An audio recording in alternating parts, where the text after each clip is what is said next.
नमस्कार, मैं हूं अर्जुन खजूरिया और आपका स्वागत है हमारे चैनल में। इस समय एक बड़ी न्यूज आ रही है उत्तर प्रदेश से। उत्तर प्रदेश विधानसभा चुनाव 2022 में एक साथ लड़ी विपक्ष में जो इस समय पार्टी है समाजवादी पार्टी, और उनके गठबंधन में उनके साथ शामिल थी सुभासपा, सुहेलदेव भारतीय समाज पार्टी। इन दोनों पार्टियों के बीच अभी जो है आपसी टकरार बहुत तेज हो चुका है। आपसी मनमुटाव दोनों पार्टियों के बीच एकदम खुल करके सामने आया है। कल गुरुवार को लखनऊ में समाजवादी पार्टी की बैठक थी। अखिलेश यादव ने वो बैठक बुलाई थी जिसमें इस समय राष्ट्रपति पद के उम्मीदवार यशवंत सिन्हा शामिल हुए थे, क्योंकि विपक्ष के इस समय वो उम्मीदवार हैं और समाजवादी पार्टी क्योंकि जिनकी 111 सीटें हैं उत्तर प्रदेश विधानसभा में, इसीलिए उन्होंने वहां पर बैठक बुलाई थी विपक्ष की, जिसमें विपक्ष से उनको वोट मिलने की उम्मीद है। इस बैठक में अखिलेश यादव ने अपने बाकी गठबंधन पार्टी जैसे आरएलडी उनके जयंत चौधरी को तो न्योता भेजा, लेकिन सुहेलदेव भारतीय समाज पार्टी के अध्यक्ष ओपी राजभर को यह न्योता नहीं भेजा गया। पिछले कुछ दिनों से दोनों के बीच में आपसी टकरार देखने को मिल रहा है। इसकी एक मुख्य वजह है जो अभी लोकसभा उपचुनाव हुए आजमगढ़ और रामपुर सीट पर, उसके बाद जो है दोनों के बीच में मतभेद हमें देखने को मिला और एक दूसरे पर दोनों जो है अब तंज कसते हुए नजर आ रहे हैं। इसी बीच बैठक में ना बुलाने को लेकर के जो है ओपी राजभर सुभासपा को रिप्रेजेंट करते हुए उन्होंने कल बात रखी कि जब उनको न्योता नहीं भेजा गया, इस बैठक में शामिल होने के लिए नहीं बुलाया गया अखिलेश यादव के द्वारा समाजवादी पार्टी की तरफ से, तो मीडिया से रूबरू होते हुए ओपी राजभर ने बताया कि हमें कोई भी न्योता इस बैठक के लिए नहीं भेजा गया है। लगता है अब उन्हें जो है हमारी जरूरत नहीं है, उन्हें अब जरूरत है जयंत चौधरी की। और इसी कड़ी में आगे बोलते हुए ओपी राजभर ने कहा कि अखिलेश यादव अगर अपने आप को बड़ा नेता मानते हैं तो पहले अपने चाचा जो शिवपाल सिंह यादव हैं, पहले अपने चाचा शिवपाल सिंह यादव का वोट यशवंत सिन्हा के फेवर में डालकर दिखाएं, उसके बाद मैं उन्हें बड़ा नेता मानूंगा। दरअसल काफी समय से जो है ऐसा माना जा रहा है कि जो ओपी राजभर हैं वो काफी नसीहतें जो है वो दे रहे थे समाजवादी पार्टी के अध्यक्ष अखिलेश यादव को, क्योंकि अपने बेबाक अंदाज के लिए जो है माने जाते हैं, जाने जाते हैं ओपी राजभर। और पहले विधानसभा चुनाव हारने के बाद, उसके बाद ये लोकसभा उपचुनाव हारने के बाद ओपी राजभर जो है काफी सलाह दे रहे थे अखिलेश यादव को कि उन्हें जो है बंद कमरे में एसी में बैठ करके जो है राजनीति नहीं करनी चाहिए, उन्हें जो है जमीन से जुड़ना चाहिए, जमीन पे आकर के जो है लोगों के साथ रह करके उन्हें जो है पॉलिटिक्स में एक्टिव रहना होगा कि अगर उन्हें सरकार बनानी है तो। इसी को लेकर के जो है अखिलेश यादव उनसे नाराज भी जो है चल रहे थे कुछ दिनों से। कुछ दिन पहले ही अखिलेश यादव ने अपनी चुप्पी तोड़ी, जो बार बार लगातार नसीहतें दी जा रही थी सुहेलदेव भारतीय समाज पार्टी के ओपी राजभर की तरफ से।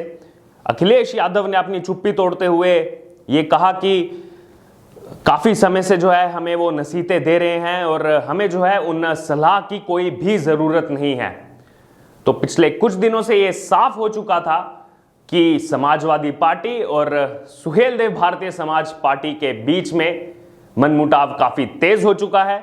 दोनों के बीच में काफी रार देखने को मिल रही है, जिसका असर आने वाले राष्ट्रपति चुनाव पर भी देखने को मिल सकता है। और इसी को मद्देनजर रखते हुए आज शुक्रवार के दिन मऊ में सुहेलदेव भारतीय समाज पार्टी ने एक आपातकालीन बैठक बुलाई है, जिसमें पूर्वांचल जो उनकी कमेटी है उसकी संगठन समीक्षा बैठक आज पूरे दिन भर चलने वाली है, जिसमें खुद जो है ओपी राजभर उस बैठक का हिस्सा रहेंगे।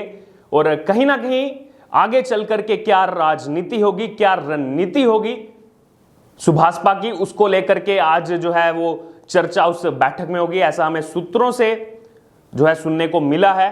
दरअसल लगातार एक दूसरे पर कमेंट जो हैं वो चल रहे हैं कुछ दिनों से। ओपी राजभर ने यह भी कहा था कि जो अखिलेश यादव जो अपने आप को नेता मानते हैं वो किसी जमीन से जुड़े हुए नेता नहीं, बल्कि अपने पिता की वजह से, जो मुलायम सिंह यादव समाजवादी पार्टी के संरक्षक और पूर्व में मुख्यमंत्री रहे हैं, केवल उनकी वजह से ही मुख्यमंत्री बन पाए। यह भी तंज कसा था ओपी राजभर ने। अगर बात की जाए यहां पर एसपी गठबंधन की, तो अभी ये गठबंधन जो है टूटने की कगार पर है, लेकिन इससे पहले भी एक पार्टी जो है इस गठबंधन का साथ छोड़ चुकी है।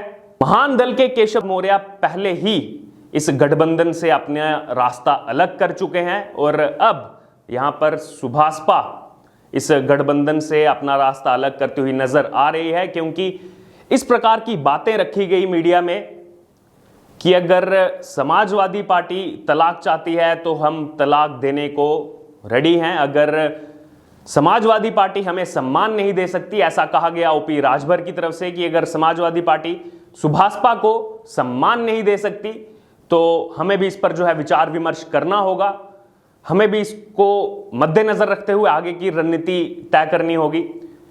गौरतलब है कि फरवरी मार्च में हुए 2022 विधानसभा चुनाव में, उत्तर प्रदेश के चुनाव में 403 सीटों में से 111 सीटें समाजवादी पार्टी ने जीती थी और काफी कम सीटों पर चुनाव लड़के 6 सीटें अपने नाम की थी सुभाषपा ने। चुनाव के नतीजे आने के बाद से ही कहीं ना कहीं नाराज चल रहे थे ओपी राजभर, क्योंकि उसके बाद जब बात आई राज्यसभा सदस्य भेजने की, उसमें भी आरएलडी को ज्यादा तवज्जो देने की वजह भी एक कारण बताया जा रहा है कि किस तरह से इन दोनों पार्टीज के बीच में जो रार है वो तेजी से आगे बढ़ रही है, मनमुटाव तेजी से आगे बढ़ रहा है। दरअसल ओपी राजभर ने शिवपाल यादव पर तंज इसीलिए कसा क्योंकि जब बैठक के लिए आए थे यशवंत सिन्हा राष्ट्रपति पद के उम्मीदवार, उस समय उस बैठक में जब बाकी विपक्ष के नेता और विधायक मौजूद थे, उस बैठक में शिवपाल सिंह यादव नहीं पहुंचे थे। यह भी एक कारण है कि ओपी राजभर ने कहा कि आप पहले जो है उनका वोट दिलाइए और हम सब एक हैं, उसके बाद ही जो है यशवंत सिन्हा की जीत को निश्चित माना जाए।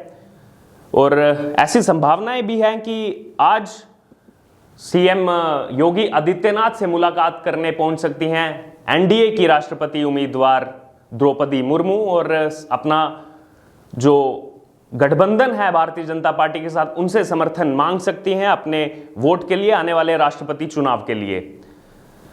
लेकिन ये जो अभी विपक्ष का गठबंधन है ये और कितने दिन टिक पाएगा, इससे जुड़े हर अपडेट के लिए आप हमारे चैनल के साथ जुड़े रहिए। आज की जो बैठक हो रही है मऊ में, उसमें कुछ कड़े फैसले लिए जा सकते हैं। जैसे ही इसका कोई नतीजा आएगा, उससे जुड़े हर ताजा अपडेट को लेकर के हम आपके साथ हाजिर होंगे। आपका क्या कहना है, आपके क्या विचार हैं इस विपक्ष के गठबंधन को लेकर, जिसमें लगभग ये माना जा रहा है कि ये गठबंधन अब आगे और नहीं चल पाएगा। इसमें आपके जो भी विचार हैं हमारे साथ आप कमेंट बॉक्स में शेयर कीजिए। इससे जुड़े और अपडेट लेकर हम आएंगे आपके साथ एक नई वीडियो के साथ। और बने रहिए, आप हमारे चैनल को देखते रहिए, लाइक कीजिए, सब्सक्राइब कीजिए। धन्यवाद।